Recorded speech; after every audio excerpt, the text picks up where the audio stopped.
All right, what's going on? What's up, man? How you doing, brother? So Good. we're gonna get back to this right here. I'm gonna read you part three of Discipline's Destiny. All right. So the Magisterial, the soul. When we rule ourselves, we have the responsibilities of sovereigns, not of subjects. All right. Theodore Roosevelt. It's not uncommon to find someone who has physical command of themselves. Nor is there a shortage of brilliant people who have brought their mind and spirit under control in the pursuit of the profession or that one. What is extraordinarily rare is someone who not only combines these two disciplines and manages to do so in the so called arena in public life as a doer, a contributor to society. Of course, temperance and restraint can be found in the monasteries and the mountain retreat.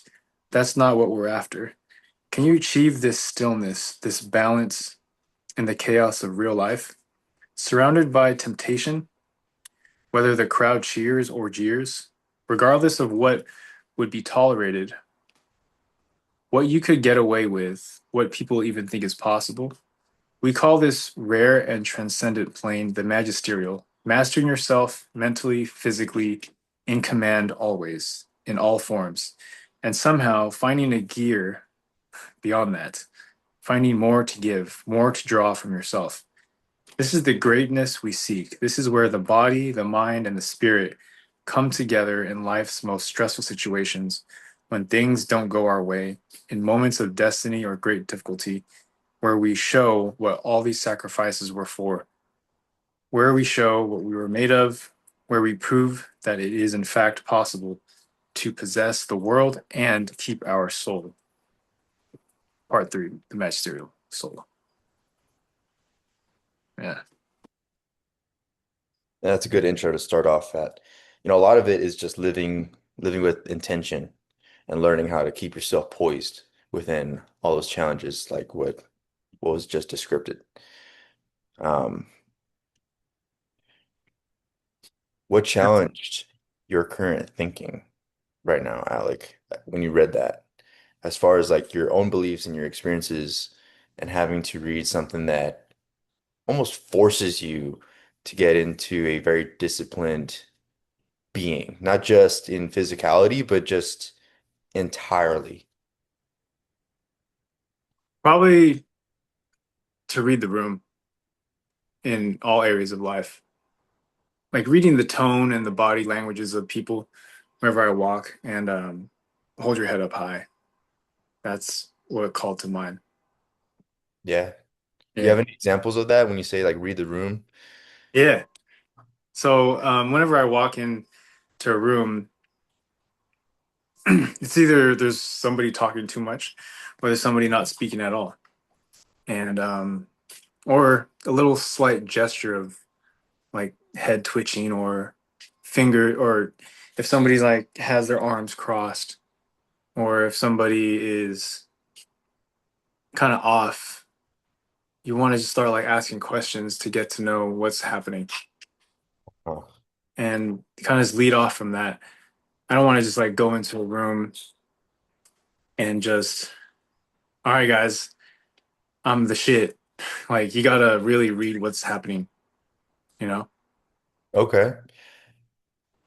Yeah, I agree. When I walk into a room, I take notice of the little details of things. Hmm. But what I'm really good at is actually reading the vibe. Like as soon as I walk into a room, Hmm. is it a good vibe? Is it a bad vibe? And it just that's the first thing I pick up, honestly. Before I even look at anybody crossing their arms or like twitching or anything like that, that's the first thing I pick up. Yeah. And then I look around for cues like, okay, is it my confirmation bias looking around? Is it me not having a good day or having a good day and people not Yeah. having a good day? And I started to put those little puzzle pieces together. And Hmm. Come the together. tonality comes into play and how people are talking to one another. Um, yeah, I mean, I went to work a few days ago. I was having a good day. I was a little bit tired. I almost died, but Shit. it's all right. I walked into my restaurant and something was off. Instantly, I knew something was off. I'm just going about my business.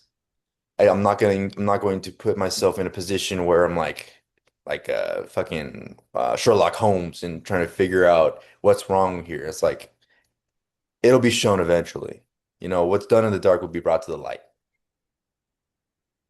Um, and apparently everybody was just concerned about like something that had happened, had nothing to do with me. They were just concerned about something completely different. And then I figured out, okay, well, yeah, it has nothing to do with me. So I'm good. I don't really need to intervene in any way.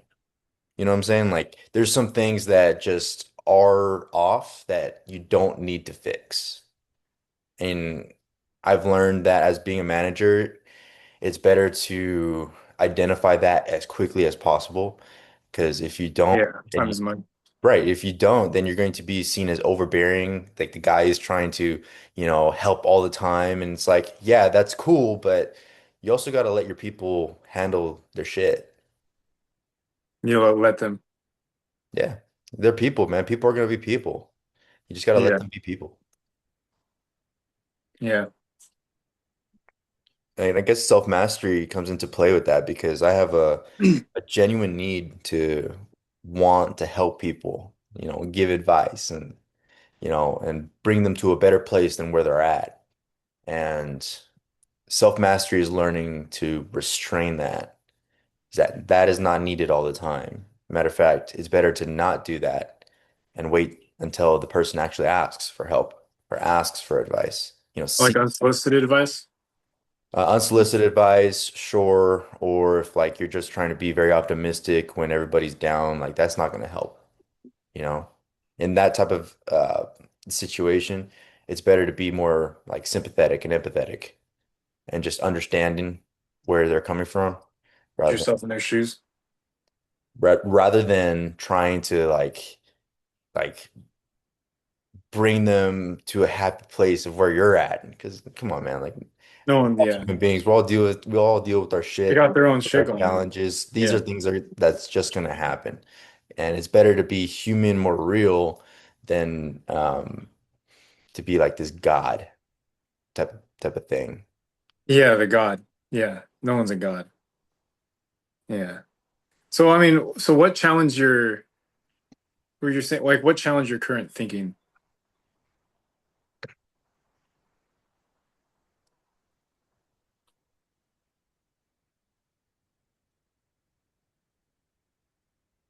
Learning how to restrain my ego and being aware to how strong my ego actually is.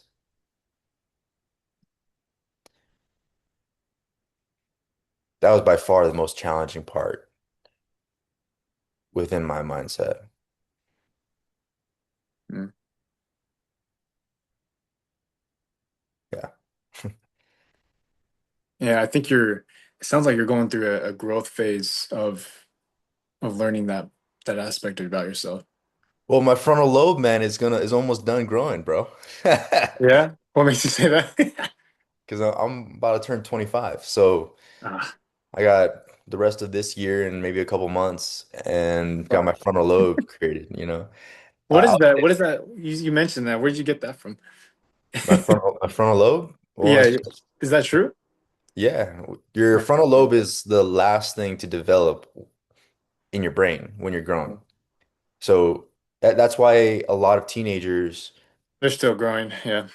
well, a lot of teenagers are highly impulsive because they Mm. don't have that sense of thinking super far in the future. Mm.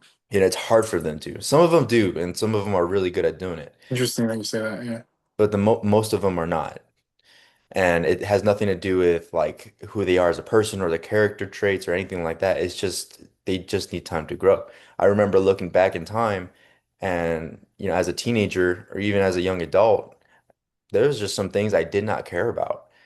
I didn't really care about fucking getting a career. That wasn't something I thought about. Oh, it's just these old heads trying to talk me into getting a career or Mm. something for the future. I don't know what the fuck that means. I'm just trying to ride my bike and hang out with my boys. That's all I give a shit about. Maybe, talk to some chicks. And then as I got older, that aspect of the future started to really hit me. And then, of course, getting girlfriends, you start to realize, okay, well, now I probably would like to be someone who people depend on. And, that grows as your brain develops. And your frontal lobe Mhm. is what's responsible for creating that future type of sense. You mean the image that or the person you want to become? Yeah, in a way. Yeah. I'm Mhm. thinking back when I was 25, like 7 years ago, 8 years ago. I think you're right. I mean, I was going through a lot of like at 23, 24, and then when 25 hit, I was like, okay. Yeah, I kind of like chilled out a little bit. Yeah. I like to believe it has a lot to do with the brain, a lot to do It's with the. interesting. I'm gonna look more into that, man. There's a lot of psychology there. The brain will play tricks. The brain will play tricks on you a lot at any stage, but it's good to have some structure to look into. Oh, most definitely, man. Mhm. Most definitely. Scientific structure for sure. Yeah, speaking about structure, a lot of structure depends on discipline. So I'm curious, like, where did Hmm. you show discipline or structure this week when nobody was watching? Couple W's, couple L's, whatever, it doesn't matter. Um, well, the push-up challenge. Um, yeah, that's been fun. Um, What happened to that? I thought you were doing the 350 push-up oh challenge. yeah, so for June, the 350 push-up challenge officially closed. Or sorry, for May, my bad. For May, the 350 push-up challenge closed. We're done with that. And now Mm. it's June and there's a new challenge and it's 250 push-ups, 5 minutes of planks, and a 2 mile run. And that's the goal for June every day. However you want to do it. So Right. what I did was, into response to when nobody's watching, is I took it upon myself to challenge myself. How can I do that goal, but in under 60 minutes, right? Mm. I remember when I was going through putting ice packs on my chest when I was doing the push-ups, I was going through the shock phase. But I've gotten to a point where I can do what I just described for June. I can do that under 45 minutes. And that was like an awesome challenge for myself that I can do that. I've been doing that for the past 2 days. Um, and what I do, what's that? Said hell yeah. Yeah, dude. And what I do when no one is looking is I make sure everything, I have to like throw myself to this goal. Like everything I do has to be really structured to make that goal possible. Like my recovery, the Mm. sleep, the nutrition, the hydration, the writing it down. So what I do is I make sure I master the basics when no one's looking to get that goal accomplished. So yeah. Nice, man. Yeah. Nice. You already know my situation. Yeah. Every day I'm going out, I'm either walking or I'm running. Sometimes I go out and I do more than 4 miles, but 4 miles, Bonus. The bonus. yeah, just a little bit extra, just a little bit icing on the cake. I like to Yeah. see how many calories I burn during that. I think that's really cool. It also Good. helps with my body fat percentage, so it, works Yeah, yeah. killing two birds with one stone. But Exactly. my baseline is 4 miles every day. Some days I'm able to do it, some days I'm not, just depending on what I have got going on. But it just, you That's know, good. if I don't do it, then I just get back on the horse and I continue to do it. Um, I love that part. Yeah. at the beginning of last month, I was 235 pounds. Now I just checked, I'm 223 pounds. So I've lost Damn. all of that. Yeah. That's like what, 20 almost? 50 to No, it's like 250 to 12, 220? 12 pounds. Oh, you said 250 to what? 223. No, no, not 250. Not 250. 235. Oh, 235. Okay. Yeah, not 250. That's Yeah. that's crazy. No, Nice. yeah. So about 12, 13 pounds just within the last month. And I've Oh, been dude. slowly incorporating more gym workouts. right now I go about maybe a week, like once a week to the gym, and I'll do upper body, a lot of ab workouts, a lot of chest and shoulders mainly. Good. Not really working on my biceps, although that's like the next step. Like if we're going to talk about structure and discipline, you know, I don't have it written down anywhere, but Hmm. I know in the back of my head, once I get this going and I have a good routine for it, then I would like to Hmm. add that back. Get that in there. I already see my chest just fucking square up. All right. I mean, Yeah. genetically, I'm very gifted for my chest and my back and my abs once I get down to it. I actually have Franco Columbu abs. I have the same abs when they're cut. I think those are dope. Um, Yeah, because you did it before. yeah, yeah. Yeah, yeah. Yeah, for those that don't know, I lost more than 100 pounds. Lowest weight was 165. I gained back to 185, and I had veins fucking everywhere that you can imagine. I mean, I had veins going from Yeah, I looked at your my photos, man. bicep, Yeah, yeah. I had veins on my abs, veins on my back, and I kind of go in this like up and down mode where I'm like, you know, a few years ago, I didn't believe in bulking, so I just kept on caloric deficit. And then I added in bulking, and then I lost the weight a little bit more. And then I realized I gained much more muscle mass and I look better and I look more fuller. So I'm just learning more as I go, Yeah, especially in this fitness journey. yeah. You're finding out what you like, what your training style you love. Yeah, and it changes What's over time. I've yeah, I've I've yeah, done CrossFit, I've done powerlifting, I've done bodybuilding, I've done regular weightlifting, I've done yeah, boxing, I've done kickboxing. I mean, I've done like a whole plethora of things in fitness. It's just everything changes depending on the season. yeah. And one aspect of training is uh, to go off that is sustainability.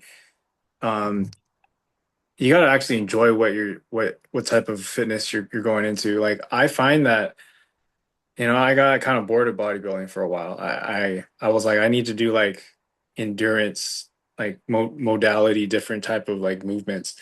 I actually enjoy that more, but I still like bodybuilding. I'll do the bodybuilding, but you know, you got to find out what you enjoy so it could be long term and you can do it for a long ass time.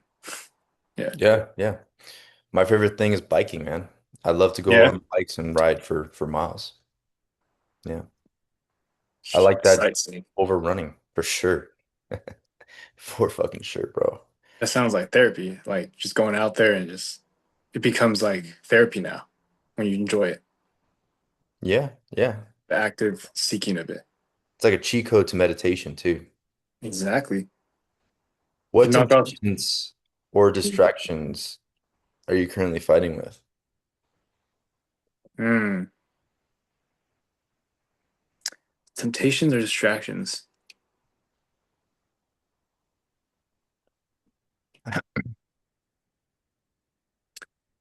I'd say social media. It's like a catch 22. I think we talked about this.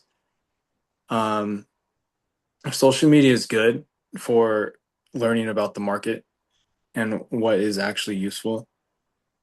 But like that social media, I think everybody has, and myself has, it can really, you can just doom scroll for days if you don't if you don't have structure in place. Yeah. That's what I'd say. Yeah, I agree with you, man. I catch myself scrolling on the phone for like an hour and a half, and then I look at the time. Yeah. I'm like, wow, Oh, fuck. wow. Actually, funny enough, a couple of days ago, um, so a lot of my classes have now started. A lot of assignments are now becoming due. I have essays that I've turned, Congrats, that dude. I have Yeah. essays that I'm turning into, and so on. So before that, I would just be on my phone because I didn't really have much to do other than like do my walk, maybe read a Hmm. little bit, and Hmm. that's about it. After the assignments started to come in, it became more conscious of like where I can allocate my time. I still enjoy going on social media, but I look at social media just to learn how to make my content better now. I don't, Absolutely. some of the stuff that I look at for entertainment, now I look at it both ways. So to me, Mm. it's seen as a knowledge farm. So Hmm. I structure it like this. I get all my classwork done. I do my walk. Whatever time I have left over is leisure time. Mm, Relax, go on my phone if I want. I could play a video game if I want, play my guitar. mm. And I just treat it as that. It's like it just becomes second priority. And having the discipline to put first priority and being serious enough to commit to it. As far as temptations, other than that, I've been pretty good with my macros, but Hey, again, I like it's not super science. It's not rocket science. yeah, it isn't. My macros, the only thing I care about right now is protein and caloric intake. So I do these walks and I do these runs and I'm Yeah. burning anywhere from 388 calories to 645 calories every day. Okay, so my wife and I do a meal prep. Our meal Mm, prep is 640 calories with about, I think it was like 40, 45 grams of protein. I have one of those after my walk. I go to my work and I have a pizza. I either have a pizza or I have like some chicken or I'll have, some pasta, just shit that you wouldn't really think is healthy. It's just mm, like greasy food. mm, I would have that. That would be about 1,000 calories, give or definitely. 1,000. Yep. by the end of the day, I'm at 1,700 calories and I can have pretty much whatever I want. I don't have uh, large dinners anymore.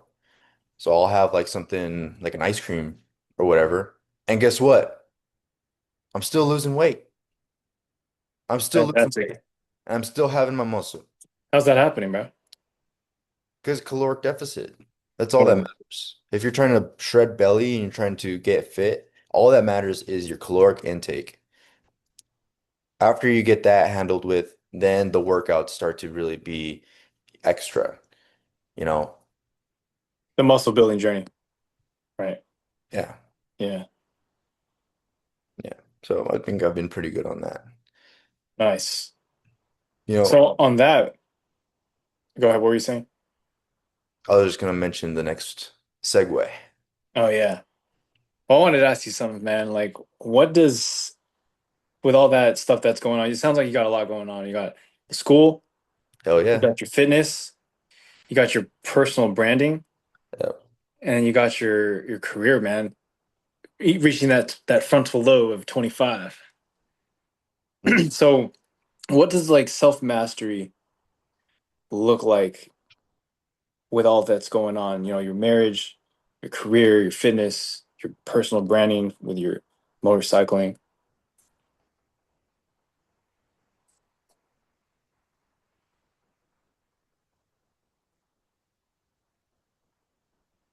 It's wearing it's wearing all the different hats when you're called to do so.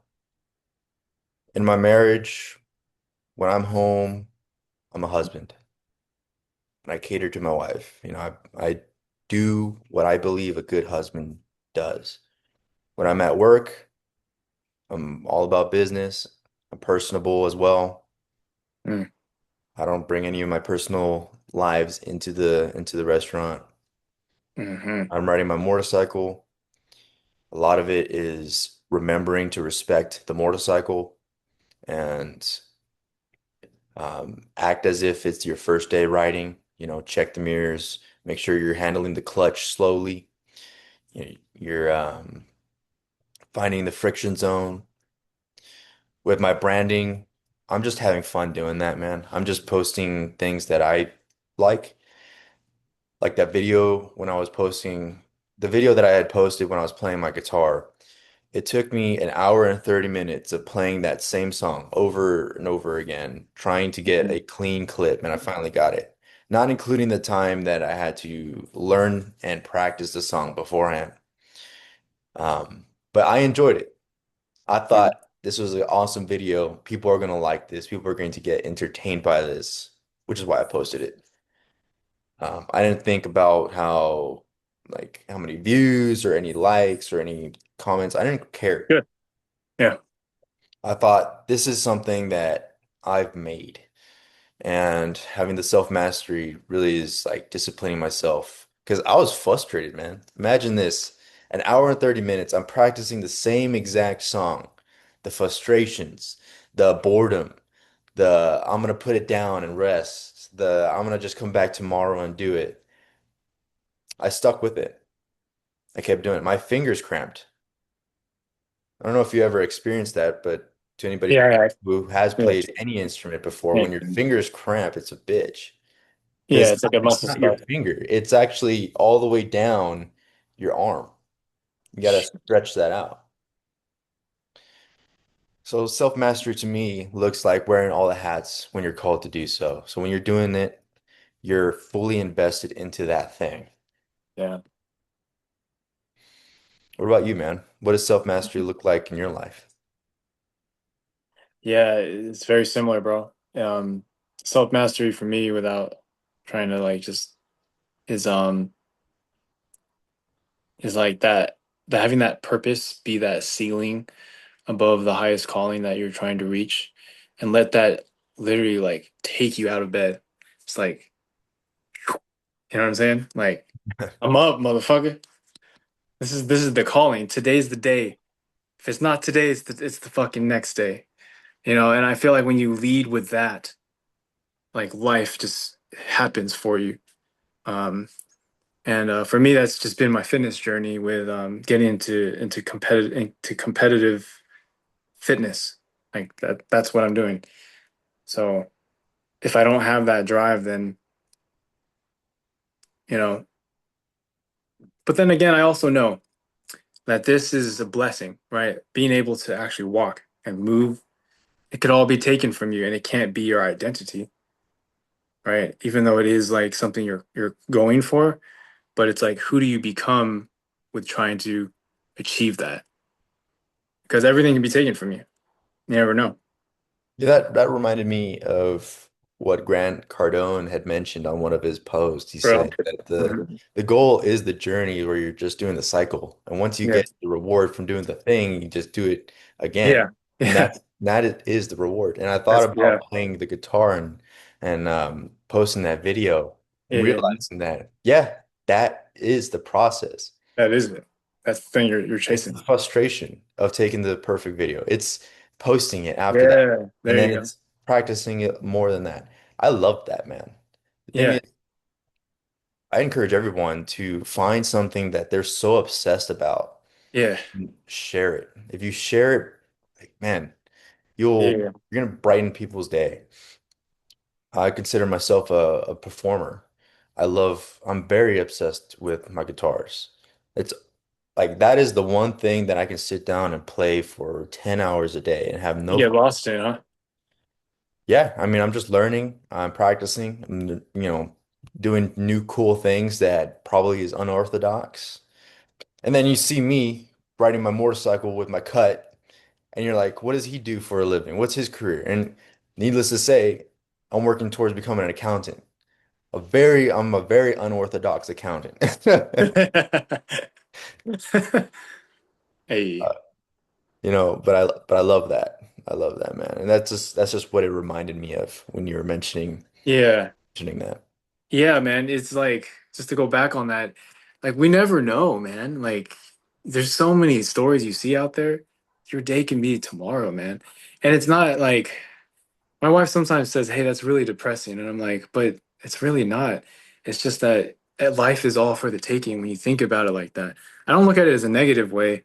I look at Hmm. it as like, "Wow, what an opportunity just to like, personally, I ex I like really resemble with that because like my own mother, right? She's in a wheelchair, and I just think like she would die to be right here walking in this forest right now. This Yeah. beautiful fucking forest, dude, with the sun glimmering. And I'm just like, when I was doing my push-ups yesterday and doing the run, it's like, dude, you never know. So just Yeah. like embrace what you have right now, and then if you need to pivot, you need to pivot, and then you just become the same person, but it's who you become along the way. So that's what self-mastery is to me. Yeah. Sorry about your mom. No worries, man. Yeah. Still around though. She's There good. you go. Yeah. Mom's still kicking. Yeah, she is. Yeah. You know, a lot of self-mastery,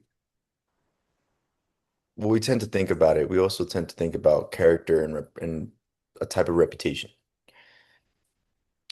Reputation is what people think of you. Character is actually who you are. Mm. I would even go as far as that your character actually builds the reputation that you have. Amen. Yeah. Have you ever been misunderstood while trying to improve yourself?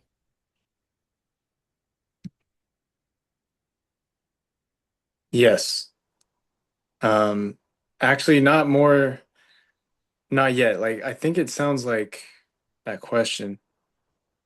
I see a lot of like content creators, like YouTube. I mean, there's so much like comments in the comment section that can probably derail somebody off of their craft. Like I see a lot of professionals that they they speak openly about how the criticisms that they get. I haven't yet to get any criticisms yet, but I know that when they do come, right, when I'm actually being misunderstood, I have to be ready for like, all right, I'm just living my life. I'm living my calling, my signal.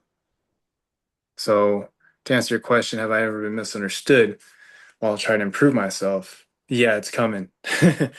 I think my obsession with what my goals are, they're going the people that are going to like probably wish on my downfall or all that are it's going to be a reflection of how they think about themselves. But I have to remember I'm just doing my signal, you know? That's how I think about it. And what you think will happen. So just keep that in mind with your Hmm. mindset. Hmm. I've been misunderstood plenty of times in my life. Plenty of fucking times, dude. Shit. Um, I mean, on a lower scale, I posted a video about the toolkit and motorcycle work, Uh, and someone had a different take on it. And I wouldn't even say that that's me being misunderstood. I would just say that they just have a that's their different view take. on it. Yeah. So, certain criticisms I tend to take as that's just their view, and maybe I can learn something from it, and maybe not. Yeah. Need to take I the like that approach. criticism. I don't need to take the criticism with it. On a larger scale, I mean, I had, when I was first learning, how to play the guitar, I had my stepmom tell me to stop playing the guitar because it was so, Hey, it and was loud. That's what you said? uh, no, because it was just so bad. Because I Oh. I sucked at playing the guitar, and no, there's no blame toward her because if I look at some of the early videos of me playing the guitar, and it was Mhm. just so bad, bro. It was so bad. But I didn't listen. I kept going, and now I would say I'm more of an intermediate type of player. Um, when I wanted to get my motorcycle license, my family was completely against it. So I did it on my own. I went to the MSF course, got my endorsement, got it on my license. Yeah. Now I love what I do. When I was losing weight, um, at first people were saying like I don't need to lose weight, that I'm fine the way that I was, and that you're doing too much, bro. You're doing too much. And I said, look, man, I'm not That's doing crazy. enough because you don't know what goes on behind my doors. And what's going on behind my doors is just fucking hatred of myself and my low self-esteem. I want to become better. And that was the real pull and drive. And I lost a lot of weight, got really fit. And I even had more people say like, well, who do you think you are? You're like this Superman guy now. Oh, look at you. You lost all the weight. Now you think you can That compete. sucks that people say that shit, dude. That really sucks. Yeah, but it doesn't matter though, because you know they can say all that they want, but Yeah. just like your point earlier is that it Yeah. just says more about them. And It so really does. I guess when I was younger, I used to think of that as like a very negative thing. Like, oh, maybe I should take that to heart. Maybe they're right in this and that. As I got older, I just learned that, Mhm. I'm just sorry for these people because they can't look at someone and be happy for them. They have to tear them down. And no one who's doing better than you is going to hate on you. We said that last episode. Yes, Exactly. guys. Hmm. Exactly. Hmm. And so you just learn how to move on with it. You Hmm. learn how to build a stronger character. And I truly believe that you need those challenges and you need those difficult people in your life to have a really strong character. Because if you say that you have a strong character, but you have nothing to compare it against, how can you say that you have a strong character? It's like saying that you're the best fighter in the world, but you never trained and you never fought in a real situation or in a ring. How can you say that you are a fighter? It just doesn't make any sense. And Yeah, you have I to think fit the definition. precisely. And so those type of aspects and those people are going to be people. Um, they play a instrumental role to your development as a human being. Now, I'll also say this. I have more people who support me and love me and want me to do amazing things than I do the haters. But that's because I keep my circle small and I keep only the people that encourage me and people that I can encourage around me. So, yeah, I mean, I think when I was younger, I had a lot of people around me and they just weren't the good guys. Yeah, They weren't my people, so to speak. yeah, Then, after time, I wheedled them out. Goodbye. Fuck excellent. off. I wish you the best in life, just not around me.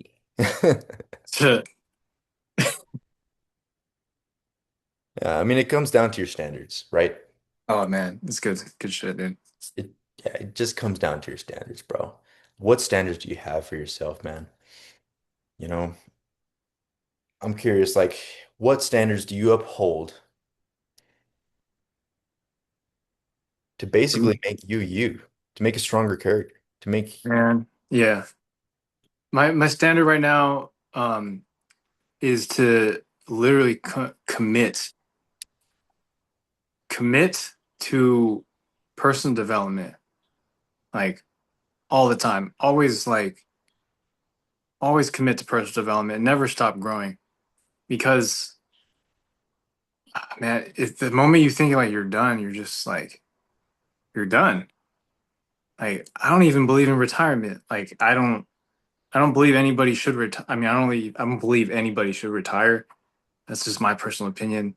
I believe that we should always have something that we're achieving and that we're passing down, that we're mentoring somebody else to pass down. What's your legacy? Because we're all gonna die, man. You know, I've seen a lot of death the past year in my close circle, and it's just like that's it. That was your legacy. That's all you had. Like, no, absolutely not. I'm not gonna just like make that up. That's it. Like, that's why I show up every day to this podcast. That's why I show up, man. I show up and track my macros. It's just about somebody's gonna need this. That's what I think about, you know? So right on. yeah. Commitment to standards, I think, is the first place anyone needs to start at. If you don't have any standards, then you're just at the whim of life and you're basically what everyone else is telling you who you are. Fuck.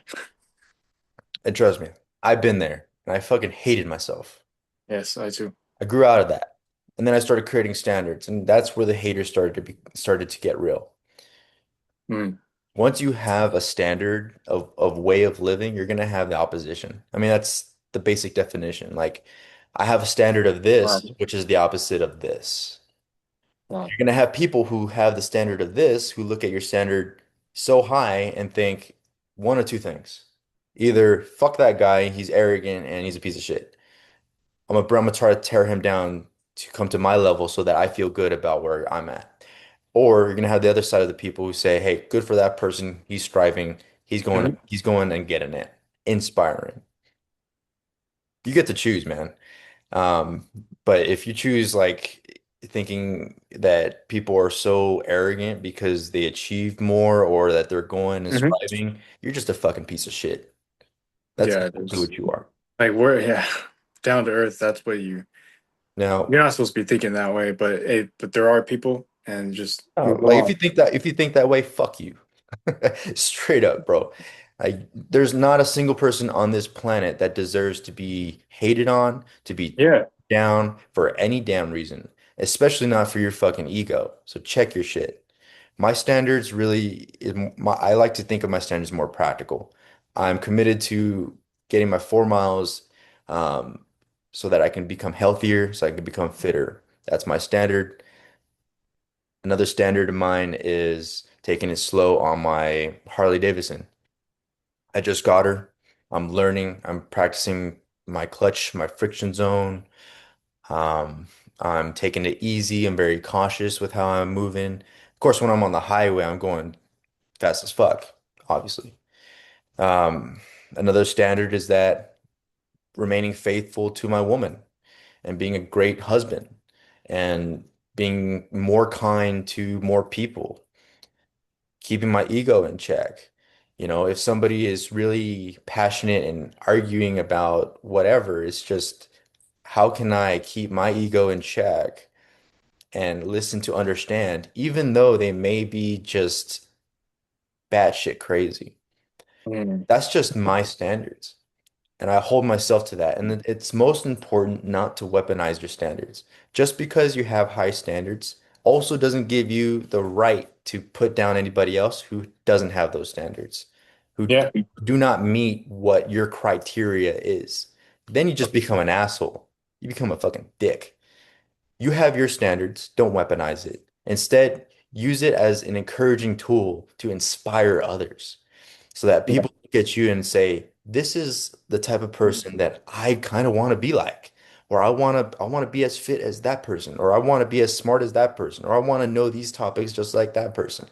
You know, allow other people to become inspired by your standards, but don't put down other people saying that you're a piece of shit because you don't have this standard. You don't know what they're going Oh through. shit. Maybe that's the last straw for them.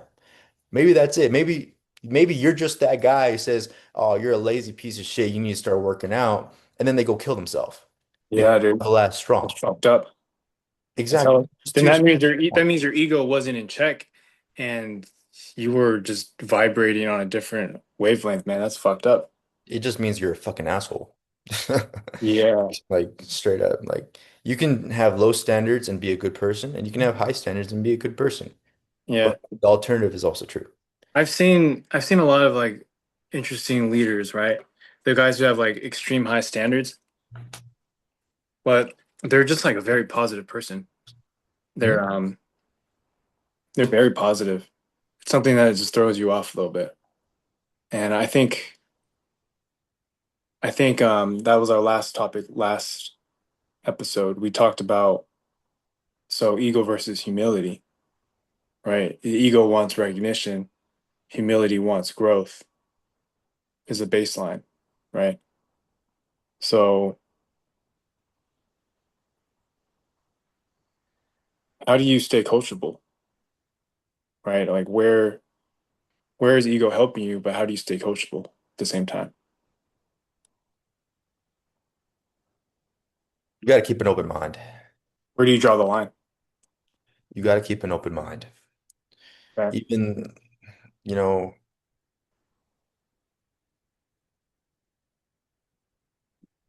I think you asked this is ambitious can ambition do you remember that question you asked me? you got to keep an open mind because things will affect you in a positive way and they might affect you in a negative way. But you can't allow your emotions to get into the way of your learning.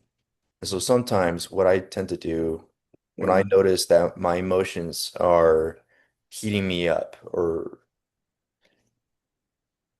I'm aware of them. I'm human, so I'm very much aware of them.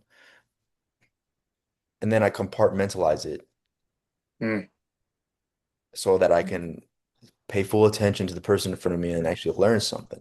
Otherwise, I'm not going to be able to learn anything if I'm just so in tuned with how I feel. Gotta let that go, man. Otherwise, you're going to block yourself from you actually learning something that could help you later on.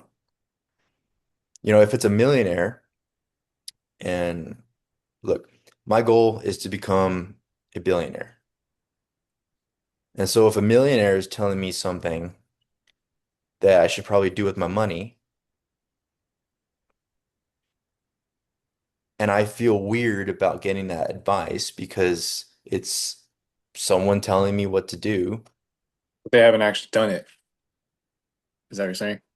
I can't allow that feeling to hold me back from listening to the advice because I'm not even a millionaire.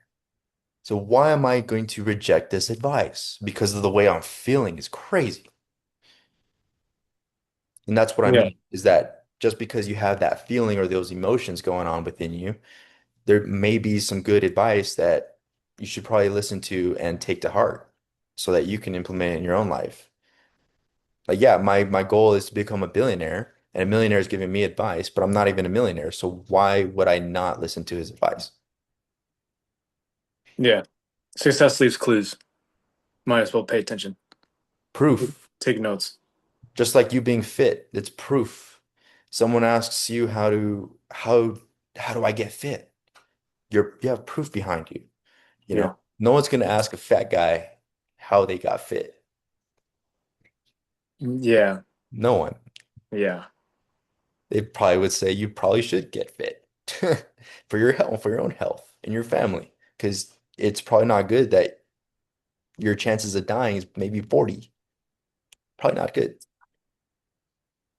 Fuck. Yeah. That's interesting, man. Um, So so how there's do you all, maintain standards, your standards, when the results are not immediate? And maybe it takes 5 years, 10 years, Mhm, 20 years. mhm. Man, there's this guy that I've been listening to since like 2017, 2016. His name's Andy Frisella. Mhm. I remember when he started 75 Hard, that one thing that was like hella popular. And I remember when he was like just starting out. Those guys, man, he said personal responsibility is the ultimate rebellion. That's what he said. So I was like, okay, I'll take that. So how do you mean? Well, your question was, how do you keep going? Yeah. It's your fucking responsibility to keep going. It's what you have to do.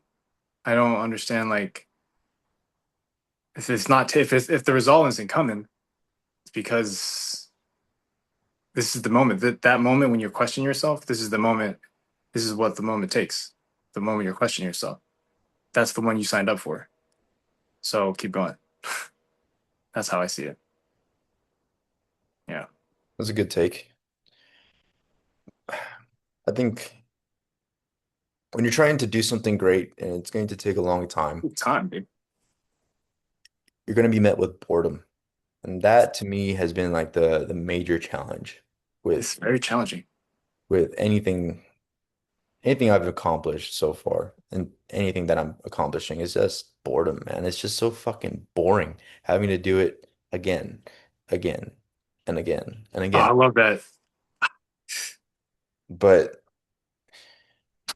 I know. for me, what works is reminding me of my reason why. And I think now I've came to a pretty good conclusion for my own definition of what that truly means. Because a lot of times we hear on social media, or at least on my algorithm feed, I hear like you need a reason why. You need a reason why to do this for a Mhm. long time so that you have something to hold yourself to it. And I always thought, like, what the fuck does that mean? Like, yeah, I want to be a billionaire. I want a $1 million home. I want a good family. I want, great kids. I want Mhm. to be good at my guitar. But what does it actually mean? And I found that my reason why is what I love. Right. And so I think of my wife when I'm going through my college classes Mhm. Man. and our future and having our kids. She's not going to be able to work if she gets pregnant. And so I have to do this college so that I get a job that can more than surplus our income so that she can tend to the kid or child. And a family is one of the greatest accomplishments that I will have. And so I, I when I get bored or when I meet these challenges, I just think of that and I'm just like, you know what? It's gonna be worth it. It's gonna be worth it. For sure it's gonna be worth it. Now, when I was losing weight, the challenge was, yeah, it was still boredom because Mhm. being super overweight, a lot of the boredom that I would fill in was with food. So I would just eat because I was bored, not necessarily because I was hungry. And so Wow. Good I would realization. find ways to go outside, hang out with my buddies, play football, play video games, just basically learn how to distract myself intentionally away from the temptation um, of Yeah. boredom. Yeah. So I think to maintain standards for a long time, uh, Gotta be doing shit. you have to have a reason why. You have to be intentional with why you're doing it. And the last key to the puzzle is learning and teaching yourself how to enjoy that process. Sustainability. That's how you sustain your standards over multiple years. Because I've been working out for 8 years, and it took me a year to lose 100 pounds. It didn't take me 100 years to build a muscle, or 100 years. It didn't take me the whole year to build a muscle. When I lost all the weight, I had practically no muscle. It took Yeah. me another 4 to 5 years after that to actually get muscle and to be strong and fit. And it took me another 2 years to Mm. hit 315 on bench Mhm. press. I was able to do that because I taught myself how to enjoy the process instead of thinking of the result. I think that's where a lot of people Yes, sir. fall and fail is that they think about Everybody. the result too much and they think, man, once I get to this point, it's going to be good. And that's how it gets so suffocating is because it's going Yep. to take years and you're not going to see those results for years. And so you get so suffocated of what am I doing this for? And Mm. teaching yourself to learn and love the process, you kind of forget about the results. You're like, Yeah. yeah, I'm going to achieve that eventually. Yeah, it's going to happen, sometime. But I just kind of like lifting. I kind of like Yeah. I When kind you of like attach yourself, playing the yeah. guitar. Yeah, like attaching yourself to making it your identity is where it can really destroy you kind of thing, like Star Wars or something like Well, I believe that whatever you do is your identity. So if you pick up the guitar and you play guitar, what's the difference from you being a guitarist than someone who plays the guitar regularly? Nothing. you're a practitioner. What you do is your identity, you're a practitioner. You practice it. But it's everything. So if you ride motorcycles one time and you're riding a motorcycle, you're considered a motorcycle rider. If you pick up the guitar one time and you're playing the guitar, you're considered a guitarist. If you write down in a journal and you start writing down a little story, you're considered a writer. And so it's like whatever you do is technically your identity, but I think what you mean is that tying your identity to the results of like, I'm going to become someone once I achieve this. That's a horrible mindset to have. It is. Oh fuck. That's where I think that's the old school of the previous generation where it came from. What do you mean? I think that well, in terms of my fucking lineage, or is until you become this, then you're not anybody. Oh, yeah. Yeah. It's way different now in 2026. There's a lot of like I don't know. That's what I feel. The culture has shifted. Yeah. Culture, yeah. Culture always shifts throughout the years, but I get what you're saying, like the family expectations type of thing. Yeah. I don't really have family expectations, to be honest with you. Yeah. No, yeah, I think my family just was dealing with their own shit. Like Yeah. they didn't really pay attention to like creating real like values as far as career and like you need to become this or anything like that. It's just like the here and now and the present time. Mhm. I was the first one to actually start to think a little bit more than just that. Not to take away from my mom at all, because she went to college, she got her bachelor's in criminology, I think it was, or criminal That's law, one of those. Um, but then my father didn't even finish high school and dropped out in, I think, middle school. So yeah, both. yeah, different stories. Yeah, way different stories. Hmm. Yeah. Oh yeah, big time, big time, big time. You know, ego's always an interesting topic. It wants recognition. I think you mentioned that a little bit ago. And Yeah. humility wants growth. Yeah. I think on top of that, leadership and responsibility and ego go hand on hand. Yeah. All right, Alec, what leadership lessons did you learn this week? Leadership lessons I learned this week. I learned that the first response is not always the response you should give, or the first emotion that you feel should not always be the first action you should take. You should not act on that first emotion that you receive when feedback is given or when something happens. And I've been testing that a lot and training that. One of the methods I do is taking the cold shower. Your immediate response is, "What the fuck?" Oh, fuck. You know, Oh, and fuck. oh shit, it's happening. So when I'm in like a employer setting where business is on the line, when shit goes, oh shit, something happened. Oh my god. My first reaction is like this. All right. Look left, look right, look left again. All right. What are we gonna do? What can we do? You know? But I've seen a lot time and time again in a leadership context, most people are just like frantic. They're moving around a lot. So we gotta just stay level headed. That's one thing that calls to mind when you ask me that question. Yeah, absolutely, man. You got to Yeah. be a leader that can like withstand that and to take a step back and to Yeah. assess the situation. That's completely important. That's what I do on a daily basis as a manager. You know, my employees tend to freak out about certain things that I would consider very small, and they would bring those concerns to me like as if it's the end of the world, and I would have to calm them down.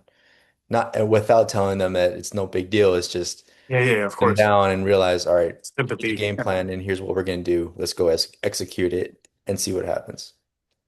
Yeah. Yeah. Yeah, it's highly important. Yeah. You know, how should this is interesting. This is actually a really interesting one. How should ambitious men lead their families? And the reason why I say that this is interesting is because Marcus Aurelius, although he was one of the greatest emperors and one of the last greatest emperors in Roman time, he was not a great father.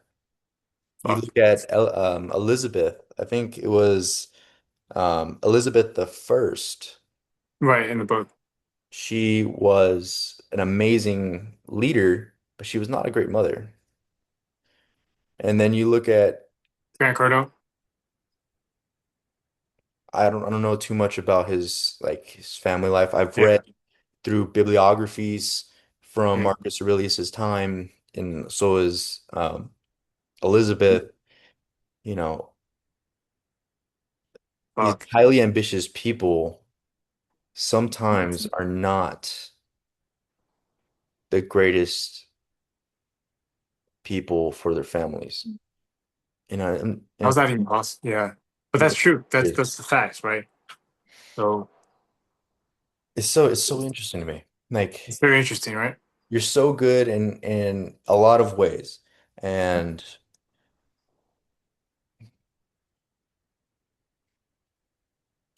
at the same Yeah. time, I understand it. I I understand. understand. Yeah. Yeah. Yeah. When I was doing sales, when I worked in car sales, I started to get some traction. All my time and attention was to my craft. I didn't think about my family. I didn't think about what I had to do at home because I couldn't. To do that job, at least when you're first getting into it and you're really starting to get traction, you cannot think about anything else because everything is trying to take your attention. And so if your way of making money is through sales and that's the only way that you make money, that's got to be your first priority, not your family. Because guess what? If you make your family your first priority and not making money, you can't feed your family. And so there's this paradigm that you have to put so much attention into this thing that you're doing so that you can reach the place of maybe you want to take it off the gas a little bit. You can do that, but that takes so much effort and so much time to even get to that point. And I think that's where a lot of these ambitious people, um, why they're not the best for their families. And this is not everybody. I mean, we have ambitious people who lead their families really well. Actually, PBD, Patrick Bet David, um, he's mentioned before that him and his wife have really, really horrible arguments to the point of divorce. But at the end of the day, they make up, but they have those huge arguments.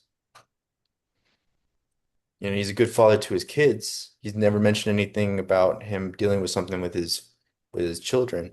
And I'm sure it's probably not easy trying to teach them stoic and humble values while also having everything at their fingertips. But it's just the fact that he said, "Look, man, this is what's real about it, is that me and my wife, everyone who knows us thinks that we have a beautiful relationship. But then behind closed doors, sometimes we get into an argument that lasts a week. She's saying she wants to file for divorce. I'm saying fine. And then at the end of the day, we come together." Yeah, you don't know people's lives. That's the truth. And I'm mostly pointing it out to the ambitious people. yeah, Um, I just say like you don't know people's lives, man. You don't know what they go through, so can't judge. That's how I feel about it. And no, but it's an important concept to understand yeah, that from Marcus Aurelius, Elizabeth, from yeah, Patrick you're Bet-David, seeing a pattern. Is that what you're saying? yes. And there's a pattern between these ambitious people having these problems. Now, it could just be people be people. It could just be that, where everybody has their own certain thing that they have going on. But how can somebody so good at what they do be bad at their family? That's why it's important, Ask that. Man. You think Grant Cardone has a good family? just from what I've seen. From I what I can't, see, right? I can't, I've Brandon never Carter read a told me the book same about him. thing. Yeah, Brandon Carter told me the same thing. He's like, Uncle G, I see it from the outside though, you know? Yeah. Yeah. So might as well be. But like I said, you can't like we don't know. All I know is like the principle is just to be present. Even if you can't give your time, then be a present in the moment when it's hard to be, I guess. I don't know how that feels like, right? But you can be present, practice being present with your wife as a prelude to being present with your children. Um, I think that will hold you accountable. That's going to be my framework when I have kids. Is it's going to hold me accountable. Can you be present? So that's how Yeah, I'm. there's always practical ways that you can work through, and between the married couple, they figure out what works for them, and everyone has a different way of doing things that works. You know, for Patrick Bet David, maybe those arguments are needed. Maybe that's what works for them. Yeah, every Maybe couple has something that works. exactly. Yeah, We can't really say the same about Marcus Aurelius yeah. because he's I'm not Marcus Aurelius, and I can't just be like, I know the solution to your relationship. Hell, no, I don't know shit. I don't. he's also dead. So it's like it's not Yeah. like what's there to change at this point? Right. But I mean, he had a terrible son that was just a piece of shit that Yeah. But look at Elon. Like he has a kid that got abducted by the woke mind virus. That's what they said or something. That's what he said. So, yeah, so right. each married or non-married or Yeah, family have their yeah, own ways of family. doing Yeah. things. But I'm more interested in the idea of how someone so successful can be. It's interesting. That Yeah. shouldn't be an excuse. I feel that shouldn't be an excuse or a scapegoat. To be like, all right, if that's it, then I'm gonna be that too. I mean, you have a choice, like what is right? In the next book that we're gonna with justice, what is right? What is right for you? What do you So, want right for you? But it's very interesting. It's a but great, to yeah. to wrap it back to the main point, when I was working in car sales and having to do that, I understand the type of mindset. Um, I see it now. yeah, you Yeah, have to put in all your effort and attention to this one thing if you're going to make it work. And this is really for those really ambitious people. Salesmen are really ambitious, at least, those who stay within it for quite a while. And like in the beginning, you just have to have everything into it. You can't have any time for anything else, just point blank. Otherwise, you're not going to be as good as you could be. Now, if you're the type of person who wants to be good but not great, you might have some family time. If you want to be completely great, then you might have to sacrifice some family time to become great, at least to get to a point before where you can actually let off the gas and allow what you've already built to keep going. mm, Yeah, but interesting. yeah, it's just so interesting how, I mean, it does exist and I get it, but it's so cool. So cool. I want to. What about Dan Martell? Dan Martell talks about he can balance family and his ambitious goals and his business Who's because that? Dan Martell, the book that I sent you, he talks about let me see what was that book called? Well, you got to imagine that And Buy Back Your Time he's now at a place where he can let off the gas if he wanted to. because he bought back his time. I don't know how he does it, but he can do that. The point is that he can do that. Yeah, it's in the book. And he had so many years behind him to learn through his mistakes. But in the beginning, it probably wasn't possible for him to do all the things that he can do now with his family, with his wife, because he was just starting. He was building something. So Yeah, all of his time and attention came into that. yeah, and I think it's the wife's jobs to be understandable about this your ambitious husband for sure. Like I I've think experienced personally all that, everything that you're just describing. You see it, but you don't see what's behind it at all. Yeah, I think it puts a lot of it has to be a really a special woman very special. to be able to be in a marriage with someone super ambitious. Yeah, They have to be super patient. They have to be very understanding. yeah. Um, they have to be understanding that you are on a mission. I think that's the main point. Like, Yeah. uh, You're fucking lying right now, dude. Like you're a lion. You're going out there trying to hunt. I'm that's what I'm doing, and you're here. So this is why we're here. This is what we're doing. So um, yeah, a woman has to be able to do that. If they can't do that, then it's going to be hard for them to adjust and maybe they try to change the man or something and that'll never work out well. And things if you you change. do Yeah, you do are successful at changing the man, then it's not going to be the man that you're going to want. yeah. The woman should enhance the man. You know, that's how I see it. Yeah, I mean just like the book of Genesis, that's why God created woman, so woman could be part of man. Amen. Amen. Is actually he created woman to be helper to man and to be man to be a servant to woman. Yeah. That's the circle. Exactly. You know, the soul needs direction though. And we talk about all these topics about how commitment and, you know, different strategies and discipline. But I think at the end of the day, the soul needs some type of direction to go. And I think for me, that means, running back to my reasons why. What are my goals? Figuring out what I would like to leave behind, um, what I want to be remembered as. All those things tie to the soul's direction. You know, it's a pull. It's not a push, it's a pull. In leadership, they teach you how to pull people to their greatest, not push them to the greatest. Shit. Sounds So, like those. Yeah.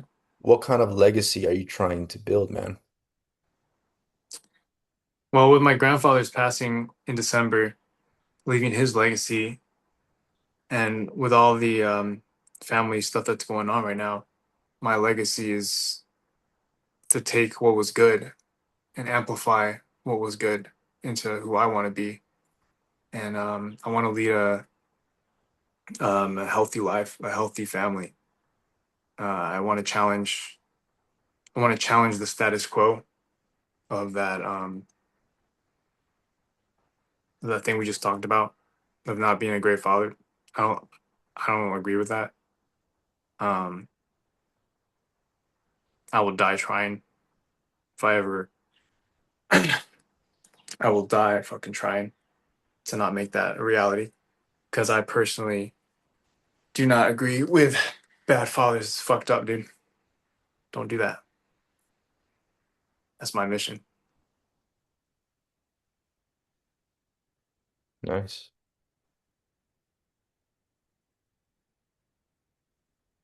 Yeah, there's always going to be bad fathers and good fathers out there. Yeah.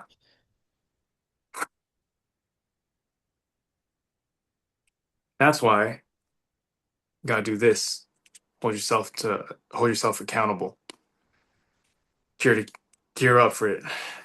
Gear up for it, buddy. Geared accountability, man. Yeah, man. And always, not just fitness, not just what you're doing as a career, but in all ways, keep yourself accountable. Um, it'll give you more control in your life. Yeah. It'll feel like you're actually building something that you want to build and not someone else wants to build. You know,